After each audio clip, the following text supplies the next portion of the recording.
ছাত্রদের নৈতিক আন্দোলনের পক্ষে আমরা সবাই। এটার বিরুদ্ধে যাওয়া কোনোদিনও কোনো সুস্থ মস্তিষ্কের মানুষের এটা হতে পারে না। অন্যায়কে অন্যায় বলতে হবে, ন্যায়কে ন্যায় বলতে হবে। বাংলাদেশটা আমাদের, এই দেশ ভালো থাকলে আমরা ভালো থাকবো।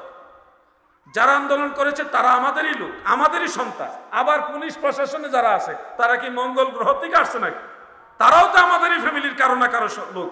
অতএব আমাদের এখানে ধৈর্যশীল হওয়া উচিত। মাথা গরম করে কোনো সিদ্ধান্ত নেবেন না। ছাত্রদের নৈতিক আন্দোলনের পক্ষে আমরা সবাই। এটার বিরুদ্ধে যাওয়া কোনোদিনও কোনো সুস্থ মস্তিষ্কের মানুষের এটা হতে পারে না। তাওরাত কিতাব নাজিল হয়েছে, জলিলুল কদর পয়গম্বর বনি ইসরাইলের মধ্যে ৭০,০০০-এর মতো নবী আল্লাহ তাআলা দান করেছেন। সেই ৭০,০০০ নবীদের সাইয়্যেদ সরদার হলো মূসা কালিমুল্লাহ আলাইহিস সালাম। সেই মূসা নবীর উপরে আমার আল্লাহ তাওরাত কিতাব নাজিল করেছেন। যেই তাওরাত কিতাবের মধ্যে আমার আল্লাহর ৩০০ নাম ছিল। জবুর কিতাব হযরতে দাউদ আলাইহিস সালামের উপরে নাজিল হয়েছে। যেই জবুরের মধ্যেও আমার আল্লাহর ৩০০ নাম ছিল গো। ইনজিল কিতাব নাজিল হয়েছে হযরতে ঈসা ইবনে মারইয়াম, হযরতে ঈসা আলাইহিস সালামের উপরে। তিনি রাসূল ছিলেন, তিনার দুনিয়াতে আগমন হয়েছে কিন্তু ইন্তেকাল এখনো হয়নি। তিনি এখন আসমান রাজ্যে আছেন। তিনাকে আল্লাহ তাআলা উপরের দিকে রফা করে নিয়ে গেছেন। কিয়ামতের পূর্ব সময়ে হযরতে ইমাম মাহদী আলাইহিস সালাম যখন দুনিয়াতে আবির্ভাব হবেন, ওই সময় আমার আল্লাহ ২ জন ফেরেশতার ডানার উপরে ভর করাইয়া তিনাকে মসজিদুল আকসার ছাদে, কোন বর্ণনায় আছে মসজিদুল বাইদা দামেস্কে, বর্ণনার ভিন্নতা রয়েছে। হযরত ঈসা আলাইহিস সালামকে দুনিয়াতে আমার আল্লাহ পাঠাবেন। তিনি দাজ্জালকে কতল করবেন, দাজ্জালকে হত্যা করবেন এবং সারা পৃথিবীতে ইসলাম ধর্ম পুনরায় কায়েম করবেন। মনে রাখবেন, ঈসা নবী দুনিয়াতে দ্বিতীয়বার নবী হিসেবে আসবেন না, বরং আমাদের নবীর উম্মত হয়ে আসবে।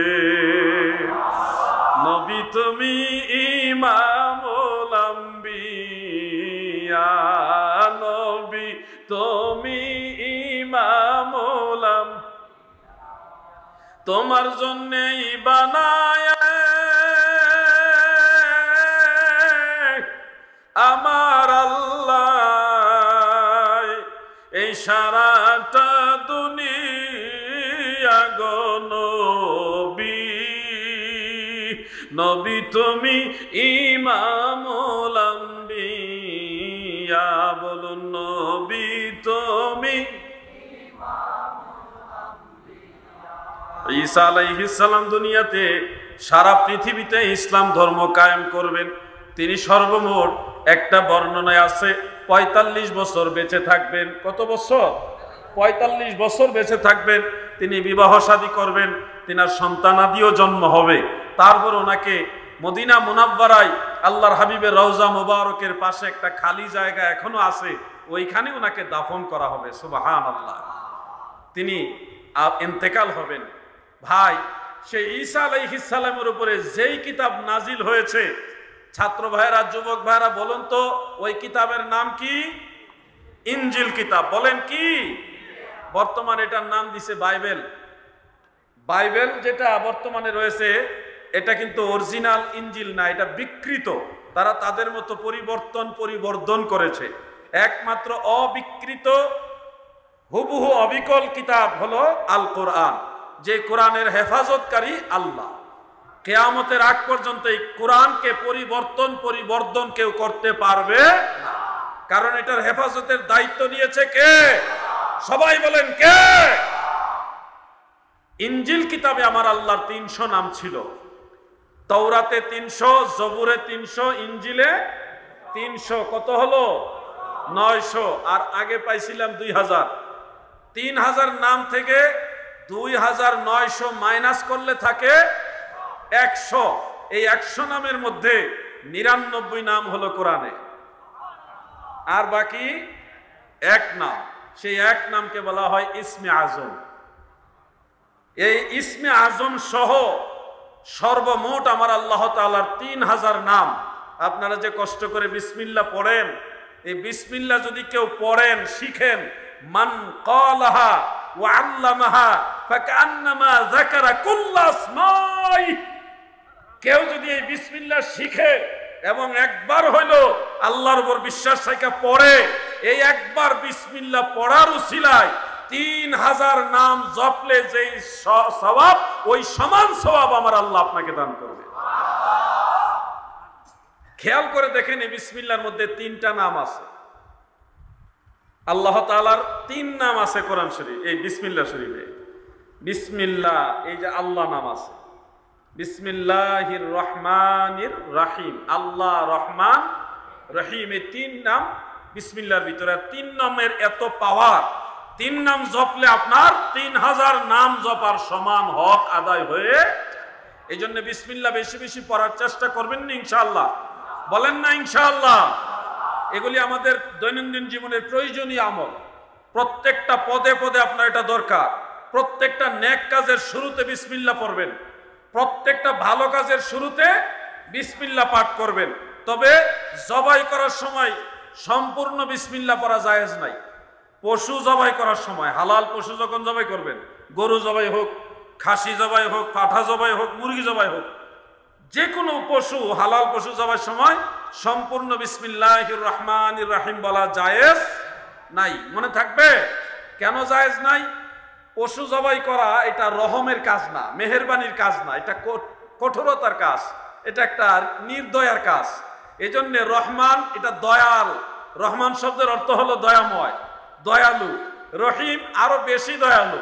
তাহলে রহমান রহিম নাম উচ্চারণ করে পশুর গলায় ছুরি চালানো আল্লাহ এবং আল্লাহ রসুল পছন্দ করেন না। সেই জন্য হালাল পশু জবার সময় আমরা পড়ব শুধু বিসমিল্লাহ, বিসমিল্লাহি আল্লাহু আকবার। মনে থাকবে? আসেন আমরা আবার কোরআন শরীফের আয়াতের তিলাওয়াতের দিকে যাই। আউযু বিল্লাহি মিনাশ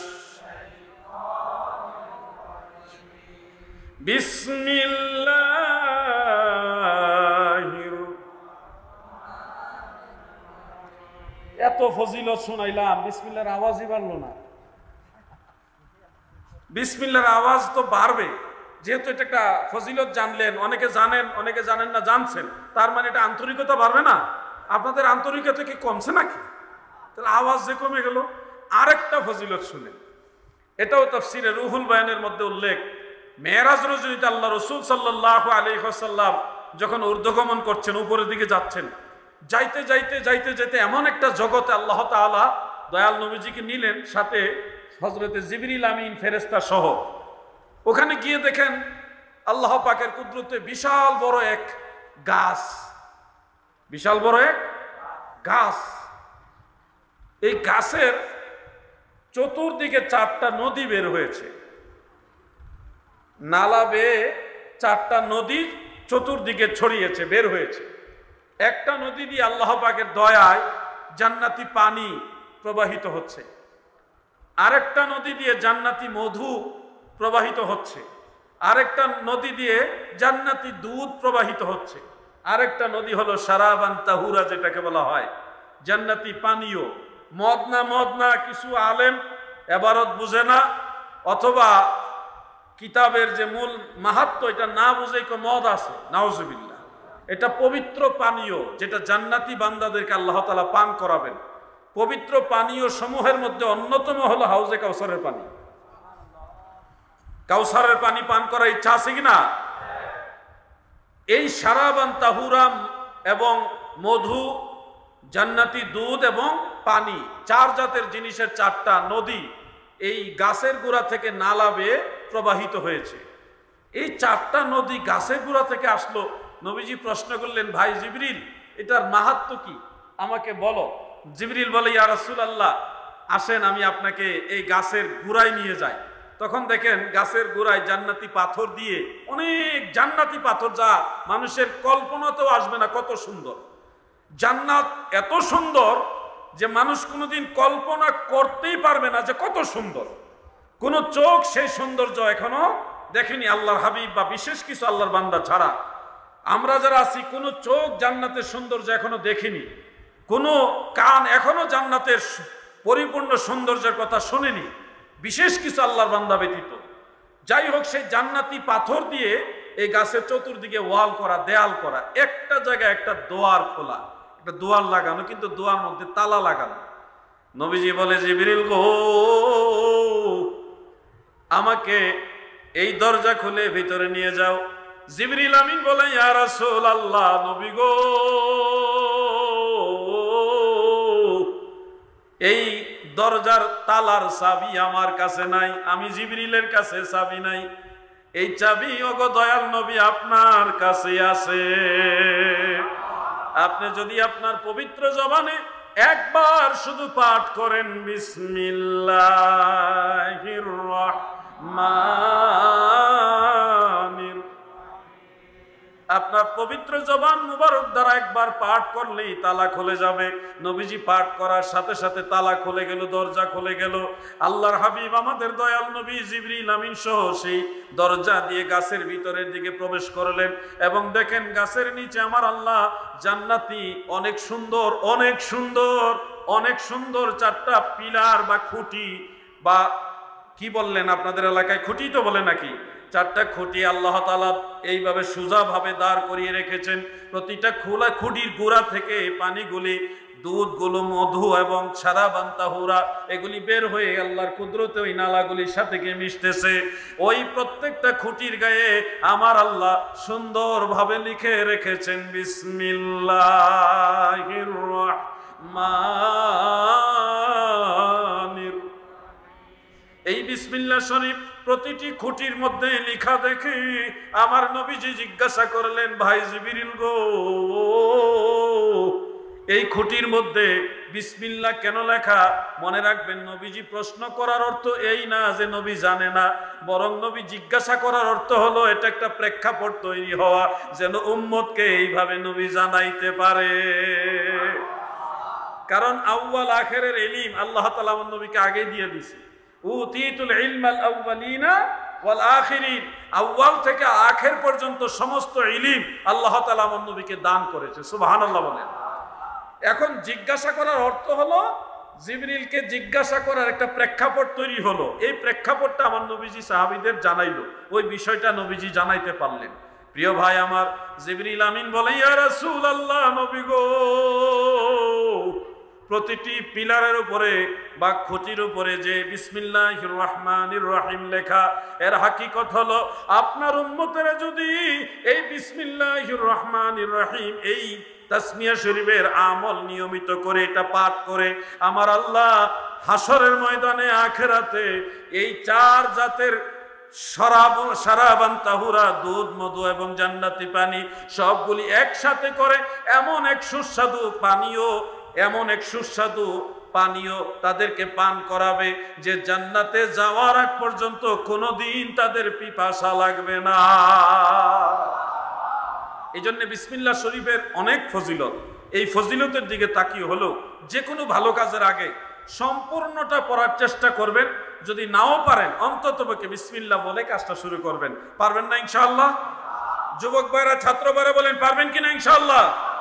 আমরা আলোচনার শুরুতেই, এখন আলোচনা শুরু হয়নি, শুরুতে আমরা বেশ কয়েকটা মাসআলা জেনে গেলাম যেগুলি আমাদের প্রত্যেকের প্রয়োজন। আসুন আমরা আমাদের আলোচনার যে মূল বিষয়বস্তু কেন্দ্রিক যা আয়াতে কারিমা, সেটা তেলাওয়াতের দিকে যাই। পড়ুন, বিসমিল্লাহির রহমানির ইন্নাল্লাযীনা ইউযুনাল্লাহা ওয়া রাসূলাহু লা'নাহুমুল্লাহু ফিদ দুনিয়া ওয়াল আখিরা ওয়া আ'আদ্দা লাহুম আযাবাম মুহিনা।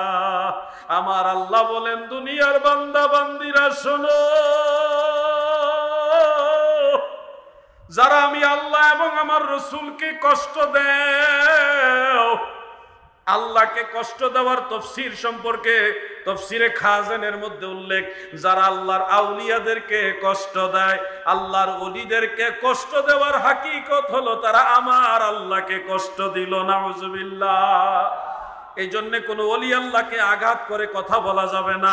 হক্কানি পীর বুজুর্গকে কষ্ট দিয়ে কথা বলা, এটা হাকিকতে আমার আল্লাহর উপরে গিয়ে পড়ে। আমরা কি আল্লাহকে কষ্ট দিতে চাই? তাহলে কখনো কোনো কামেল মুকাম্মেল পীর মুর্শিদ ওলিয়া উলিয়া যারা তাদেরকে আঘাত করে কথা বলবো?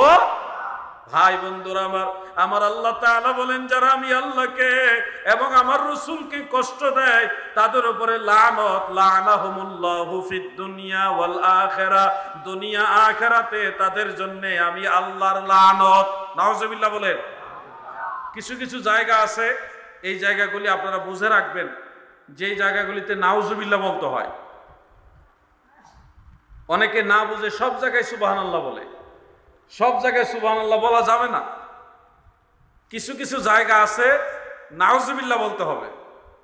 যে এক হুজুর আপনাদেরকে বলল যারা নামাজ পড়বে না, মা বাবার খেদমত করবে না, হালাল খাবে না, তাদেরকে আমার আল্লাহ জাহান্নামের আগুনে জ্বালাইবে। তখন কি আপনারা সুবহানাল্লাহ কইবেন? কি বলবেন? নাউজুবিল্লাহ মানে আল্লাহ এটা থেকে আমরা পানা চাই, এই জাহান্নাম আমরা চাই না। এটার আরবিতে আল্লাহর কাছে পানা চাইতে হলে বলতে হবে কি? নাউজুবিল্লাহ। যে জিনিসটা আপনারা আল্লাহর কাছে চান না এরকম ওয়াজ যদি আসে অটোমেটিক বলবেন কি? নাউজুবিল্লাহ। বুঝতে পারছেন তো? সব জায়গায় কি সুবহানাল্লাহ চলবে? সব জায়গায় ইনশাআল্লাহ চলবে না।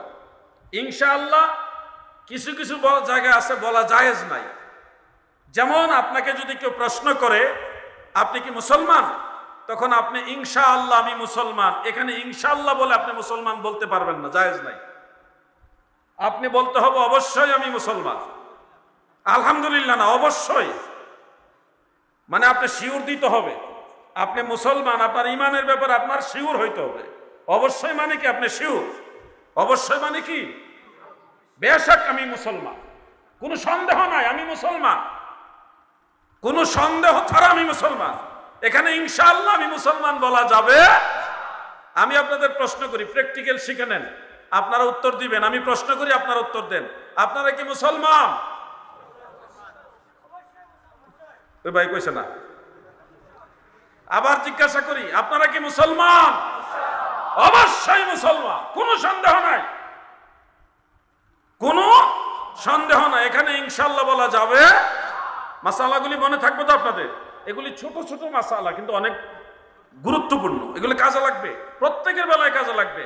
কাহিনীও জানতে হবে, মাসালাও জানতে হবে। প্রিয় ভাই আমার, বন্ধুরা আমার, মহান আল্লাহ তাআলা স্পষ্ট করে বলেছেন যারা আমি আল্লাহকে কষ্ট দেবে, আমার রাসূলকে কষ্ট দিবে, তাদের জন্য আমি আল্লাহ লানত দেই, অভিসম্পাত দেই। তাদেরকে আমি আল্লাহ জাহান্নামের অগ্নিময় শিখা, যেই লিলিহান আগুন, যে আগুনের কোনো উপমা দুনিয়াতে নাই, এমন আগুনের মধ্যে আমি আল্লাহ তাদেরকে যন্ত্রণাদায়ক শাস্তির মধ্যে রাখবো। প্রিয় ভাই বন্ধুরা, এই যে কথাটা, এখান থেকে আহলে সুন্নাত ওয়াল জামাতের আইম্মাই কেরাম, উলামাই কেরাম, তিনারা ফয়সালা নিয়েছেন যে আমার দয়াল নবীজিকে কষ্ট দেওয়ার কারণে ইয়াজিদ, শিমর, ইবনে জিয়াদ সহ যারা কারবালার ময়দানে আসামি ছিল তাদের উপর আমার আল্লাহর লানত। এজন্যই ইয়াজিদের নামের সাথে লানাতুল্লাহ আলাইহি আসবে। ইয়াজিদের নামের সাথে কি আসবে? বলুন না, বলুন না, কি আসবে? লানাতুল্লাহ আলাইহি, আল্লাহর লানত তার উপরে। ইমাম আহমদ বিন হাম্বল রহমাতুল্লাহ আলাইহি তিনাকে প্রশ্ন করেছিলেন তিনার ছেলে এবং অন্যরাও, যে আপনি ইয়াজিদের লানতের ব্যাপারে কি বলেন? ইমাম আহমদ বিন হাম্বল রহমাতুল্লাহ আলাইহি বলেছে, আমি আর কি বলবো, আল্লাহ নিজেই তো তাদেরকে লানতের কথা বলেছেন, ইয়াজিদের লানতের কথা তো আল্লাহই বলেছেন। তখন ওনাকে প্রশ্ন করলো, ইয়াজিদ তো কোরআন নাজিলের পরে দুনিয়াতে এসছে, ইয়াজিদের নাম উল্লেখ করে তো সেখানে কোরআনে লানতের কথা আসবে কিভাবে? আপনি কিভাবে বুঝলেন? কোন আয়াত থেকে ইয়াজিদের লানতের কথা বুঝলেন? তখন ইমাম আহমদ বিন হাম্বল রহমাতুল্লাহ আলাইহি তিনি সূরা মুহাম্মদ থেকে 22 এবং 23 নম্বর আয়াত, 22 এবং 23 নম্বর আয়াত তিলাওয়াত করলেন এবং অন্যান্য বর্ণনার মধ্যে আছে এই আয়াত তিলাওয়াত করলেন, যেটা আমি আপনাদের পরে শোনাইলাম, যে ইন্নাল্লাযীনা ইউযুনাল্লাহা ওয়া রাসূলাহু লা'নাহুমুল্লাহু ফিদ দুনিয়া ওয়াল আখিরা। আর সূরা মুহাম্মদের মধ্যে আছে যে উলাইকাল্লাযীনা লা'নাহুমুল্লাহ, ওই সমস্ত লোকদের জন্য আল্লাহর লানত, উলাইকাল্লাযীনা লানাহুমুল্লাহ, এই সমস্ত লোকদের জন্য আল্লাহ লানত। কোন সমস্ত লোক? যারা জমিনের মধ্যে ফেসাদ সৃষ্টি করেছে এবং আল্লাহ রসুলকে কষ্ট দিয়েছে, এই ধরনের লোকদের জন্য লানত। এই জন্য ইয়াজিদের নামের সাথে কেউ যদি দেখেন রহমাতুল্লাহ আলাইহি বলেছে, তখন ধরে নিবেন এটা এই জামানার নব্য ইয়াজিদ। ওইটা বড় ইয়াজিদ, এটা ছোট ইয়াজিদ। এটা 1400 বছরের আগের ইয়াজিদ, আর এটা হলো এই জমানার ইয়াজিদ। ইয়াজিদ আমরা হয়তো দেখিনি, কিন্তু মসজিদের মিম্বরে বসে, মেহরাবে দাঁড়িয়ে, কিংবা মাউথ নিয়ে মঞ্চে বসে কেউ যদি ইয়াজিদের প্রশংসা করে, তখন বুঝে নিবেন এই লোক যদি কারবালার ময়দানে থাকতো, তাহলে নিঃসন্দেহে সে নিজে ইয়াজিদের পক্ষে থাকত। আপনারা যারা আছেন, আপনাদেরকে একটা প্রশ্ন করি, যুবক ভাইরা, মুরব্বী বাবারা, সর্বস্তরের ভাই বাবারা, আপনারা বলুন, কারবালার ময়দানে যদি আপনারা থাকতেন, ইমাম হুসাইন রাদিয়াল্লাহু আনহুর পক্ষে থাকতেন না ইয়াজিদের পক্ষে থাকতেন? সবাই বলেন। ইমাম হুসাইনের পক্ষে আমরা থাকতাম, কোনো সন্দেহই নাই। নিঃসন্দেহে আমরা ইমাম হুসাইনের পক্ষে থাকতাম। এটা আমাদের ঈমানি চেতনা। প্রিয় ভাই আমার, বন্ধুরা আমার, যদি এই ইয়াজিদের নামের সাথে কেউ রাদিয়াল্লাহু আনহু লেখে, আপনাদের চট্টগ্রাম বিশ্ববিদ্যালয়ের একজন ব্যক্তি, আমি নাম বলবো না, তিনি বই লিখেছেন, সেই বইয়ের মধ্যে ইয়াজিদের নামের সাথে রহমাতুল্লাহ আলাইহি লিখেছেন, মোটা বই লিখেছে। ইয়াজিদের দালালি বিশ্ববিদ্যালয় থেকেও চলে। কি কঠিন অবস্থা গো! আরো বেশ কয়েকটা বইয়ের মধ্যে আমরা পেয়েছি বাংলা লেখা, ওই বইগুলির মধ্যে ইয়াজিদের পক্ষপাতিত্ব করে তার নামের সাথে রহমাতুল্লাহ আলাইহি লেখা। এমনকি অনেকেই ইয়াজিদকে তাবিঈ বলে দাবি করেছে। অথচ আসমাউর রিজালের যত কিতাব আমি পড়েছি, আলহামদুলিল্লাহ সুম্মা আলহামদুলিল্লাহ, প্রায় 40টার কাছাকাছি আসমাউর রিজালের কিতাব দেখার সুযোগ হয়েছে। আরো অনেক কিতাব আছে যেগুলি আমি এখনো খুঁজে পাইনি, তালাশ করছি, কিন্তু আমি সংগ্রহ করতে পারছি না। এই যতগুলি আসমাউর রিজালের কিতাব দেখেছি, কোন কিতাবে কোন নির্ভরযোগ্য মুহাদ্দিস ইয়াজিদের নামকে তাবিঈদের নামের কাতারের মধ্যে শামিল করে না। সেই ইয়াজিদকে তাবিঈ বানাইবার জন্য এক ধরনের মানুষ আদা জল খেয়ে গেছে, আদা জল খেয়ে পাগল হয়ে গেছে। আবার বলতেছে ইয়াজিদ থেকে নাকি বড় বড় ইমামরা হাদিস বর্ণনা করেছে, এটাও একটা মিথ্যা কথা। ইয়াজিদ থেকে পৃথিবীর কোন মুহাদ্দিস হাদিস গ্রহণ করে নাই। পরিষ্কার মনে রাখবেন এই কথাটা। ইয়াজিদ থেকে পৃথিবীর কোন মুহাদ্দিস হাদিস বর্ণনা করে নাই। সে লানতপ্রাপ্ত, সে মালউন, সে লানতপ্রাপ্ত। এই ধরনের ব্যক্তির কাছ থেকে আহলে সুন্নাত ওয়াল জামাতের কোন ইমাম হাদিস গ্রহণ করবেন, এটা হতেই পারে? প্রিয় ভাই আমার, বন্ধুরা আমার, সেই ইয়াজিদ আমার নবীজির নাতি হযরত ইমাম হুসাইন রাদিয়াল্লাহু আনহুর শাহাদাতের 1 নম্বর আসামি। মানে ইমাম হুসাইনকে শহীদ করে দেওয়ার পিছনে মূল দায়ী হলো ইয়াজিদ। এই ইমাম হুসাইন শহীদ হওয়াতে আমার নবী কি খুশি হয়েছে না কষ্ট পাইছে? আমি আলোচনা এখানে শুনেছি, আজকে রাষ্ট্রীয় পরিবেশ অনুকূলে না বিধায় আজকে একটু আগে আগেই এলাকা আসতে হয়েছে আমাকে। মাগরিব নামাজ পড়েছি এখানে, সে তো আলোচনা শুনেছি, আলহামদুলিল্লাহ প্রায় সবারই আলোচনা শুনেছি। আমার আগে যিনি আলোচনা করেছেন, উনার আগে যিনি আলোচনা করেছেন, মানে আমার একজন বক্তার আগে, উনার আলোচনায় আমি শুনেছি, খুব ভালো বলেছেন। ইয়াজিদ সম্পর্কে, ইমাম হুসাইন সম্পর্কে তিনি খুব সুন্দর সুন্দর সূক্ষ্ম সূক্ষ্ম পয়েন্ট তুলে ধরেছেন। এই ধরনের আলেমদেরকে মূল্যায়ন করা উচিত। এরা সমাজ নয়, শুধু আমাদের গোটা মুসলিম সমাজের জন্য আল্লাহ তাআলার তরফ থেকে একটা নিয়ামত। এই আলেমরা যতদিন সমাজে থাকবে, ততদিন আল্লাহ পাকের খাস দয়া আপনারা পাবেন। আপনারা বিপদগামী হবেন না, গুমরা হবেন না, কারণ এই আলেমরা আপনাদেরকে মদিনাওয়ালার পথে রাখবে। আলেমদেরকে মূল্যায়ন করবেন। দাদু, আলেমরা যে কি মহা সম্মানিত, এখন না বুঝলো হাসরের ময়দানে বুঝবেন। মুসনাদ ও ফেরদৌসের মধ্যে দাইলামি শরীফের মধ্যে একটা হাদিস পড়েছে, হযরত ইবনে ওমর রাদিয়াল্লাহু তাআলা আনহুমা তিনি বর্ণনা করেছেন, ইউকালু লিল আলিমে ইশফা ফি তালামিজিকা ওয়ালাউ বালাগাত আদাদান নুজুমুস সামাই। তুমি তোমার ছাত্রদেরকে, আলেমদেরকে আল্লাহ বলবে, ইউকালু লিল আলিম, আলেমদেরকে বলা হবে ইশফা ফি তালামিজিকা, তোমার ছাত্রদের মধ্য হতে যারা আছে তাদেরকে সুপারিশ করো, তাদেরকে শাফাআত করো, যদিও তাদের সংখ্যা আসমানের তারার সংখ্যা সমান হয়, তারপরে তাদেরকে আমি আল্লাহর কাছে সুপারিশ করো, আমি তোমার সুপারিশ মঞ্জুর করব, তোমার সাথে তাদেরকে জান্নাতে দিব। সুবহানাল্লাহ।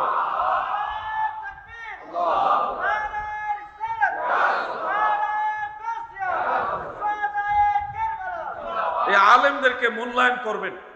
যেদিন আলেমদের মূল্যায়ন কমে যাবে সেদিন জাহেলদের প্রাধান্য বাড়বে, আল্লাহর রহমত বরকত কমে যাবে, মানুষ পথভ্রষ্ট হবে, গুমরা হয়ে যাবে, তখন আপনারাই ক্ষতিগ্রস্ত হবেন, আখিরাতের জন্য ক্ষতিগ্রস্ত হবেন। এজন্য সব আলেমরা, আমার আগে যিনি আলোচনা করেছেন ওনার আলোচনা অনেক চমৎকার আলোচনা, কিন্তু তথ্যভিত্তিক, আমরা যেহেতু ওই লাইনের লোক, আকায়েদ এবং এলমুল কালাম, ইলমুল ফিকহ, এই ধরনের বিষয়গুলি নিয়ে আমরা স্টাডি করি। এই জন্যে গভীর গভীর আলোচনা যারা করে তাদেরকে আমরা একটু বেশি লাইক করি। এমনি তো সব আলেমরাই আল্লাহ পাকের নিয়ামত। আপনারা কি কেউ বেজার হয়েছেন নাকি? সমস্ত আলেমদেরকে ভালোবাসবেন। আলেমরা আপনাদের জন্য দোয়া করে, সব সময়ের জন্য দোয়া করে, সব সময়ের জন্য দোয়া করে। শুনুন আমার ভাই বাবারা, বাংলাদেশের এই সার্বিক পরিস্থিতি নিয়ে অনেকে আমাকে জিজ্ঞাসা করে আপনি কিছু বললেন না কেন? অথচ আমি বলেছি, হয়তো সোশ্যাল মিডিয়াতে বিষয়টা এমনভাবে ওইভাবে প্রচার হয় নাই। আমি নৈতিক দৃষ্টিতে ছাত্রদের বিষয়টাকে সমর্থন করে বক্তব্য দিয়েছি এবং দেশের মধ্যে কোনো ধরনের অরাজকতা, ভাঙচুর, জ্বালাও পোড়াও এই ধরনের কাজ যেন না করে সবাইকে আমি আহ্বান করেছি এবং বলেছি, যেহেতু মহামান্য বিচারপতি, প্রধান বিচারপতি এই বিষয়টাকে একটা মীমাংসার দিকে নিয়ে যাচ্ছে, রাষ্ট্র ছাত্রদের পক্ষে আছে এবং এই বিষয়টা মীমাংসার দিকে আসতেছে, আমি ছাত্রদেরকে ধৈর্য ধারণের কথা বলেছিলাম। কখন? ওই শুরুর দিকে, যখন গ্যাঞ্জাম গন্ডগোল শুরু হয় নাই, তখনই বলেছি। তো মিডিয়ার সামনেই বলেছি, হয়তো ওইভাবে এটা প্রচার হতেও পারে নাই, অথবা দেখা গেছে আমার বক্তব্যের পরপরই পুরা দেশে নেটওয়ার্ক বন্ধ হয়ে গেছে। তো যার কারণে অনেকে মনে করতেছে আমি কিছুই বলি নাই। এটা একটা নৈতিক দাবি, ছাত্রদের যে দাবি, এটা তো সরকারও মানছে, আদালতও মানছে কিনা, এটা তো নৈতিক দাবি। কিন্তু পরে যেটা ঘটছে এটা আমাদের জন্য কল্যাণকর না, আমাদের দেশের জন্য কল্যাণকর না। যাই কিছু হয়েছে, যারাই করেছে, টোটাল বিষয়টা আমাদের সবার জন্য ক্ষতি বয়ে আনছে। আন্তর্জাতিক মহলে কি যে বদনাম হয়েছে আমাদের বাংলাদেশে, কল্পনার বাইরে। দুবাইতে আমাদের ভিসা বন্ধ করে দিছে বাংলাদেশে, এমনকি অন্যান্য রাষ্ট্রে বাংলাদেশি যারা প্রবাসী আছে তাদেরকে পর্যন্ত এখন মানে খুব গোয়েন্দা নজরিতে রাখা হচ্ছে। কাদের ক্ষতি হলো? বাংলাদেশের ক্ষতি হলো। এই জন্য যে কোনো বিষয়ে আমাকে আপনারা বলেন আমি সরকারের দালাল, সরকারের দালাল হবো কেন? আমি ফতোয়া শামির মধ্যে মাসআলা আছে, হানাফি মাযহাবের মাসআলা। কোন রাষ্ট্র সরকার বা কোন রাষ্ট্রপ্রধান যদি সরাসরি ইসলামিক সরকার না হয়, তো সেই ক্ষেত্রে আমাদের করণীয় কি? বাংলাদেশের সরকার তো ইসলামী সরকার না, এক্ষেত্রে আমাদের একটা মাসআলা জানতে হবে না? আমরা কি সরকারের কমান্ড মানব কিনা, ইসলাম কি বলে? তো ফুকাহায়ে কেরাম এই ব্যাপারে কোরআন হাদিস গবেষণা করে আমাদের রায় দিয়েছেন যে ধর্মীয় ব্যাপারে যদি সরকার কিংবা কোনো রাষ্ট্রপ্রধান কোরআন সুন্নাহর বিরোধী কোনো ফয়সালা দেয়, সেটার আনুগত্য করা যাবে না। আর যদি কোরআন হাদিসের অনুকূলে কথা বলে অথবা কোরআন সুন্নাহর বিষয় না, রাষ্ট্রীয় ব্যাপার, ওইগুলি আমাদের মানতে হবে। যেমন প্রশাসনিক আইন আছে, পুলিশ প্রশাসনের আইন আছে, আর অন্যান্য ডিপার্টমেন্টে আইন আছে, যেগুলি সরাসরি কোরআন থেকে নেয় নাই, হাদিস থেকে নেয় নাই, রাষ্ট্রের বিবেচনায় এই ধরনের আইন নেওয়া হয়েছে। এই ধরনের আইন মানা ফতোয়া শামির মধ্যে উল্লেখ আছে, এটা আমাদের জন্য করণীয়, এটা অনুসরণীয়। আইন মানতে হবে, আইনের বাইরে চলা যাবে না, এটা ইসলামী মাসআলা বলতেছি আপনাদেরকে। আমি এই কথাটা বলতে বাধ্য হলাম কারণ অনেকে বলতেছে আমি নাকি একতরফা ইয়ে করছি। না, অন্যায়কে অন্যায় বলতে হবে, ন্যায়কে ন্যায় বলতে হবে। বাংলাদেশটা আমাদের, এই দেশ ভালো থাকলে আমরা ভালো থাকবো। যারা আন্দোলন করেছে তারা আমাদেরই লোক, আমাদেরই সন্তান। আবার পুলিশ প্রশাসনে যারা আছে তারা কি মঙ্গল গ্রহ থেকে আসছে নাকি? তারাও তো আমাদেরই ফ্যামিলির কারো না কারো লোক। অতএব আমাদের এখানে ধৈর্যশীল হওয়া উচিত। মাথা গরম করে কোনো সিদ্ধান্ত নেবেন না, বেজার হবেন না। আমি এই কথাটা মাঝখানে বলার জন্য দুঃখিত, এটা বলা আমার উদ্দেশ্য ছিল না, আমি এই কথাটা বলার জন্য দুঃখিত। ছাত্রদের নৈতিক আন্দোলনের পক্ষে আমরা সবাই, এটার বিরুদ্ধে যাওয়া কোনোদিনও কোনো সুস্থ মস্তিষ্কের মানুষের এটা হতে পারে না। আল্লাহ আমাদের বোঝার তৌফিক দেন, আমিন। গভীর মনোযোগ, কারবালার ওই ঘটনাকেই মিন করে আমরা যদি আলোচনার সামনে যাই, দেখেন কারবালার এই ঘটনা দ্বারা আমরা কি শিক্ষা পেলাম। ইয়াজিদের কাছে যদি ইমাম হুসাইন মাথা নত করে ফেলতেন, তাহলে ইয়াজিদ ইমাম হুসাইনকে সব ধরনের সুযোগ সুবিধা দিত।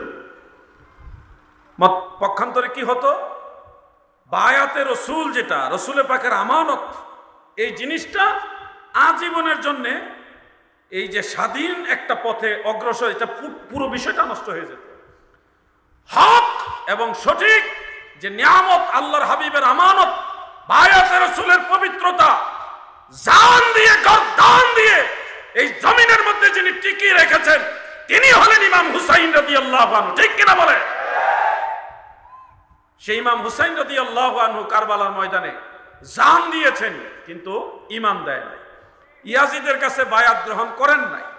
আপনারা যারা আছেন, আমি ইয়াজিদের 2-3টা গুণ বলি। গুণ বলছি তিরস্কার অর্থে, 2-3টা গুণ বলতেছি। এগুলি শোনার পরে আপনাদের একটা প্রশ্ন করব, সে প্রশ্নের উত্তরটা আপনারা জানেন এবং আশা করি আপনারা দিবেন। 1 নম্বরে ইয়াজিদ ছিল বেনামাজি। 2 নম্বরে ইয়াজিদ ছিল দুশ্চরিত্রবান, বেবিচারী, মানে ক্যারেক্টারলেস। 3 নম্বরে ইয়াজিদ ছিল নিয়মিত মদ্যপায়ী, প্রতিদিন সে মদ পান করতই। 4 নম্বরে সে ছিল বানরের সাথে খেলা করে নেওয়ালা একজন ব্যক্তি, বানর নিয়ে সবসময় খেলতামাশা করত। 4, এই যে একটা স্পৃহা, আপনারা না বলছেন যে ইমানের তাকিতে, সেই ইমানের তাকিতেই আমাদের চাইতে বেমিসাল গুণে আরো বেশি ইমানি জজবা নিয়ে ইমাম হুসাইন ইয়াজিদকে বয়কট করেছে, ইয়াজিদের কাছে বায়াত গ্রহণ করে নাই। প্রিয় ভাই আমার, বায়াত গ্রহণ না করাতে ইমাম হুসাইন রাদিয়াল্লাহু আনহু তিনি শাহাদাত বরণ করতে হয়েছে। শাহাদাত বরণ করার পিছনে আমরা বলি, আহলে সুন্নাত ওয়াল জামাতের উলামায়ে কেরাম বলে, 1 নম্বর আসামি হলো ইয়াজিদ। 1 নম্বর আসামি কে? ইয়াজিদ। তার পিছনে আমরা প্রধান যে কারণগুলি উল্লেখ করি, এর মধ্যে অন্যতম একটা কারণ হলো, কুফার গভর্নর ছিল রসুল করিম সাল্লাল্লাহু আলাইহি ওয়াসাল্লামের একজন সাহাবী, হযরতে নু'মান বিন বশীর রাদিয়াল্লাহু আনহু। নু'মান বিন বশীর ছিলেন নরম হৃদয়ের মানুষ, তিনি আহলে বাইতে রসুলকে কখনোই প্রতিহত করবে না। সেই সুবাদে তিনি ইয়াজিদ যখন বুঝতে পারল যে কুফাতে ইমাম হুসাইন আসলে নু'মান বিন বশীর প্রতিরোধ করবে, তো দূরের কথা উনি আরো সহযোগিতা করবে, কারণ উনি তো জানে ইমাম হুসাইন জান্নাতের যুবকদের সরদার, রসুলের পাকের কলিজার টুকরা, উনাকে বাদ দিয়া ইয়াজিদের পক্ষে যাওয়া রসুলের সাহাবীর পক্ষে সম্ভব হবে। এই জন্যে ইয়াজিদ কি করলো, তাৎক্ষণিক, এখানে অনেক কথা আছে, আমি শর্ট করে ছেড়ে দিলাম কথাগুলো। তাৎক্ষণিক এই কুফার গভর্নর হিসেবে নু'মান বিন বশীর রাদিয়াল্লাহু আনহুকে চেঞ্জ করে সেই কুখ্যাত উবাইদুল্লাহ বিন জিয়াদ বা ইবনে জিয়াদ নামে আমরা যাকে বলি, তাকে নিযুক্ত করলেন। সে ছিল খুব কঠোর হৃদয়ের মানুষ, নির্দয়ার মানুষ, মানুষের প্রতি তার দয়া দরদ মায়া মহব্বত ছিল না। সে ইবনে জিয়াদ এসে গণহারে মানুষকে হত্যা করা শুরু করলো। সেই ইবনে জিয়াদ সে গভর্নর নিযুক্ত হয়েছে ইয়াজিদের নির্দেশে। কার নির্দেশে? কথাগুলি মনে রাখবেন, নির্দেশটা হলো ইয়াজিদের। সেখানে নিযুক্ত হওয়ার পরে ইবনে জিয়াদ শুধুমাত্র ইমাম হুসাইন রাদিয়াল্লাহু আনহুকে শহীদ করছে এটুকুই না, কিন্তু সে কিন্তু আরো অনেককে শহীদ করেছে। রাসূল করিম সাল্লাল্লাহু আলাইহি সাল্লামের বংশের আরো কয়েকজনকে কুফাতেই শহীদ করেছে। হযরতে মুসলিম বিন আকিল রাদিয়াল্লাহু আনহু, উনি আওলাদে রাসূল, ইমাম হুসাইনের চাচাতো ভাই, ওনাকেও শহীদ করছে ইবনে জিয়াদ। তিনার 2টা সন্তান ছিল ছোট ছোট, তাদেরকেও শহীদ করাইছে পরোক্ষভাবে ইবনে জিয়াদ। তো এই ঘটনাগুলির মূল নায়ক হলো ইয়াজিদ, কারণ ইয়াজিদ তাকে এগুলি করাইবার জন্যই নিযুক্ত করেছে। ইবনে জিয়াদকে কারবালায় পাঠাইলো কে? এই প্রশ্ন যদি আসে যে ইবনে জিয়াদ তোমাকে কারবালায় কে পাঠালো, তখন ইয়াজিদের প্রশংসা যারা করে তারাও বলবে ইবনে জিয়াদকে কারবালায় পাঠিয়েছে ইয়াজিদ। প্রশ্ন হবে, ইবনে জিয়াদ রে, তোরে ইয়াজিদে কারবালায় কি বলে পাঠিয়েছে? যারা আজকে ইয়াজিদের পরোক্ষভাবে প্রশংসা করে তারাও বলবে 2টা কিংবা ততোধিক শর্ত দিয়ে পাঠাইছে। 2টা শর্তের কথাই প্রসিদ্ধ মশহুর। 1 নম্বর শর্ত হলো ইয়াজিদকে বলা হয়েছে, ইবনে জিয়াদকে বলা হয়েছে হুসাইনকে ইয়াজিদের কাছে বায়াত হওয়ার জন্য বাধ্য করবে। যদি ইমাম হুসাইন ইয়াজিদের কাছে বায়াত হয়ে যায় তাহলে ওনাকে স্বাধীন করে দিব, উনি যেদিকে খুশি ওদিকে যেতে পারবে, তোমরা তাকে আর বাধা দিবে না। যদি ইমাম হুসাইন ইয়াজিদের কাছে বায়াত গ্রহণ না করে তাহলে তার সাথে যুদ্ধ করবে। দুইটা শর্তের মধ্যে খুব মনোযোগ, আমাদের চেয়ারম্যান সাহেব সমাজের অনেক বিচার করে থাকেন, এখানে অনেক গণ্যমান্য ব্যক্তি আছেন, আপনারা এগুলি বুঝবেন। যেহেতু দুইটা শর্ত, একটা শর্ত হলো ইয়াজিদের কাছে বায়াত হইতে হবে, আর একটা শর্ত হলো বায়াত না হইলে যুদ্ধ করবে। এই কথাগুলি আমার বানানো কথা নয়, আপনি যে কোনো কিতাব খুলেন তারিখের, বিশেষ করে তারিখুল খুলাফা খুলেন, তারিখ ইবনে আসাকির খুলেন, অন্যান্য কিতাব উল্লেখ ফাকাতাবা ইয়াজিদুন ইলা ওয়ালিহি বিল ইরাক, ইরাকের গভর্নর মানে কুফার গভর্নর ইবনে জিয়াদের প্রতি ইয়াজিদ চিঠি লিখেছে। কাতাবা, কাতাবা ফেল, এর ফাইল হলো ইয়াজিদ। কাতাবা ইয়াজিদুন, ইয়াজিদ লিখলেন, চিঠি লিখলেন, লিখিত আদেশ দিলেন ইবনে জিয়াদকে বিকিতালিহি, হুসাইনের সাথে যেন যুদ্ধ করে। তাহলে যুদ্ধ করার দ্বিতীয় যে শর্তটা, বায়াত না হলে যুদ্ধ করার নির্দেশটা ছিল কার? আমার যুবক ভাইরা বলেন না কার? এখন এই নির্দেশ বাস্তবায়ন করার জন্য ইবনে জিয়াদ কুফা থেকে কারবালায় গেল এবং প্রথম শর্ত বাস্তবায়নের চেষ্টা করেছে যে আপনি ইয়াজিদের কাছে বায়াত গ্রহণ করেন। কিন্তু আমরা সবাই জানি আওলাদ রাসূল জান্নাতের যুবকদের সরদার ইমাম হুসাইন রাদিয়াল্লাহু আনহু তিনি ইয়াজিদের কাছে বায়াত গ্রহণ করে না এবং করতে পারেও না। তাহলে দ্বিতীয় শর্ত হলো যুদ্ধ। এই দ্বিতীয় শর্ত, ইয়াজিদের দেওয়া দ্বিতীয় শর্ত অনুযায়ী ইবনে জিয়াদ তার বাহিনী নিয়ে যুদ্ধ করেছে এবং সেই যুদ্ধের মধ্যে ইমাম হুসাইন সহ আওলাদ রাসূলগণ এক জামাত, সংখ্যার কম বেশ রয়েছে বর্ণনা ভেদে, প্রায় 70 থেকে 72 জনের একটা বিশাল কাফেলা তারা শহীদ হয়েছেন। বলুন চেয়ারম্যান সাহেব, আপনি আমাকে একটু সহযোগিতা করেন, কেউ যদি আদেশ দেয় এখানে মারামারি করো, তার আদেশ বাস্তবায়ন করতে গিয়ে লোকেরাও এখানে মারামারি করলো এবং একটা মার্ডার হলো, এবং এই মার্ডারকে কেন্দ্র করে মামলা হলে, কেস হলে, এই মার্ডার কেসের 1 নম্বর আসামি কে হবে? হুকুমদাতা, যিনি অর্ডার দিচ্ছেন। এটা কি বুঝেন তো সবাই নাকি? যিনি আদেশ দিচ্ছেন মারামারি করো, তাকে আক্রমণ করো, এখানে তোমরা অ্যাটাক করো, এই ধরনের আক্রমণের আদেশ যে দিয়েছে সে হলো 1 নম্বর আসামি। তাহলে ওয়াহাবি বলেন আর সুন্নি বলেন আর যাই বলে, সবাই কিন্তু এটা জানে ইবনে জিয়াদকে কারবালায় পাঠিয়েছে ইয়াজিদ। প্রথম শর্ত, ইয়াজিদের কাছে ইমাম হুসাইন যেন বায়াত গ্রহণ করে। যদি প্রথম শর্ত পূরণ না হয় তাহলে দ্বিতীয় শর্ত হুসাইনের সাথে যুদ্ধ করবে। সেই দ্বিতীয় শর্ত বাস্তবায়ন করতে গিয়ে ইমাম হুসাইন শাহাদাত বরণ করেছে। এখন আপনারা বুঝে থাকলে আমাকে বলুন, ইমাম হুসাইন রাদিয়াল্লাহু আনহু সহ শুহাদায়ে কারবালা যারা কারবালায় শাহাদাত বরণ করেছে, তারা শহীদ হওয়ার পিছনে 1 নম্বর আসামি কে? আওয়াজ দিয়ে বলেন কে? আর আমরা তো বক্তা মানুষ, আমাদের আলোচনা করতে গেলে একটা থেকে আরেকটা আসে, আরেকটা থেকে আরেকটা আসে, এটা মানে বলতে বলতে আমাদের অভ্যাস।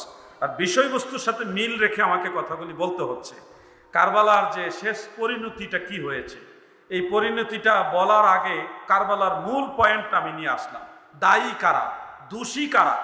দোষী না সাব্যস্ত হওয়ার আগ পর্যন্ত তাকে আপনি পরিণতির দায়ভার দিয়ে দিবেন, এটা যৌক্তিক হয় না। আগে তাকে দোষী কিনা এটা প্রমাণ করতে হবে। তা আমরা যতটুকু আলোচনা শুনলাম এ থেকে বুঝতে পারলাম ইমাম হুসাইন কারবালায় শহীদ হওয়ার পিছনে দোষী 1 নম্বর দোষী কে? জোরে বলেন না কে? ইমাম হুসাইন রাদিয়াল্লাহু আনহু কারবালায় শহীদ হয়েছেন, কিন্তু তিনি আমাদের কাছ থেকে চিরতরে বিলীন হয়ে যায়নি, তিনি আমাদের হৃদয়ের মধ্যে আছে।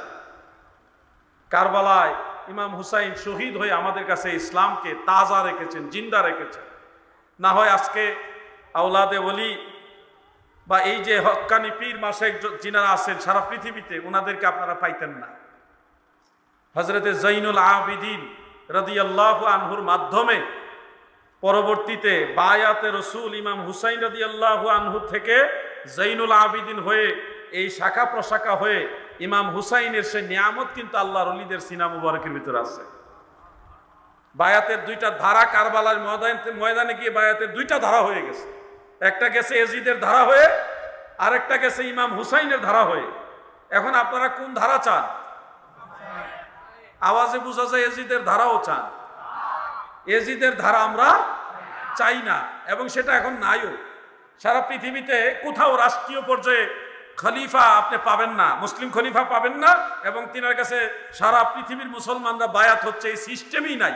কারণ কারবালার ময়দান থেকে বায়াতের দুইটা ধারা হয়ে গেছে, যেটা আমাদের অনেক তরিকাপন্থী ভাইরা বলে মুসলমানরা দুই ভাগ হয়ে গেছে, একটা হুসাইনি মুসলমান আর একটা এজিদি মুসলমান।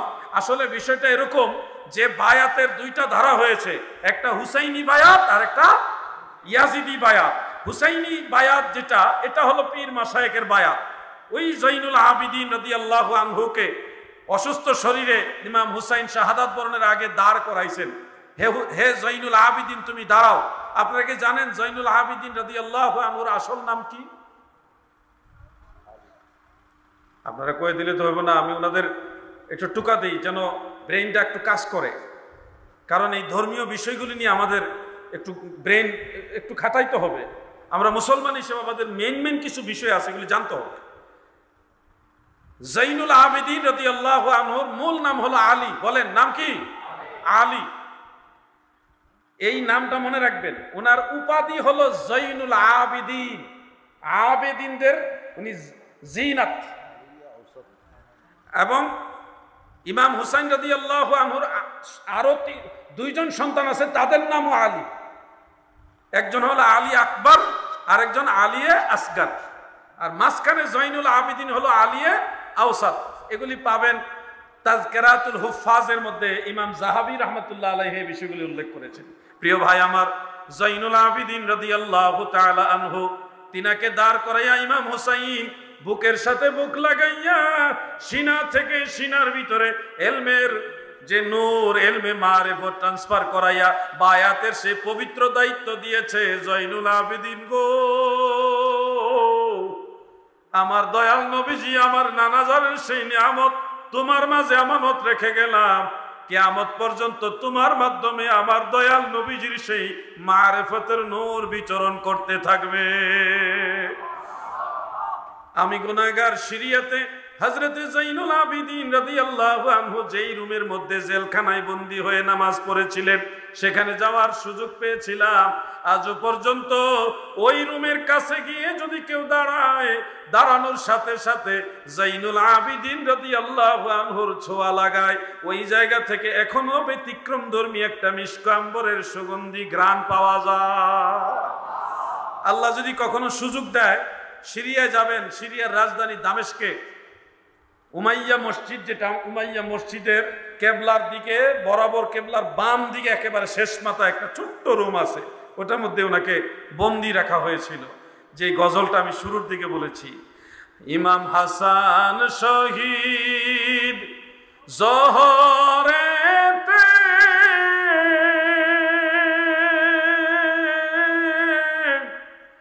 ইমাম হুসাইন শহীদ কারবালায়, হায়রে হুসাইন শহীদ কারবালায়।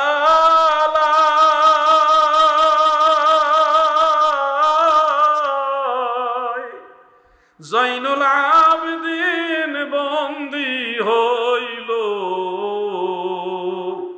ইয়াজিদের জেলখানায়। সেই জেলখানায় বন্দী হয়ে তিনি আমার দয়াল নবীজি সে আমানত রক্ষা করেছিলেন। এখানে অনেক কথা আসবে, জৈনুল আবিদিন রাদিয়াল্লাহু আনহু জীবনী রয়েছে। প্রিয় ভাই আমার, আলোচনা শেষ। আমরা জানলাম কারবালার ঘটনার মূল দোষী হলো ইয়াজিদ।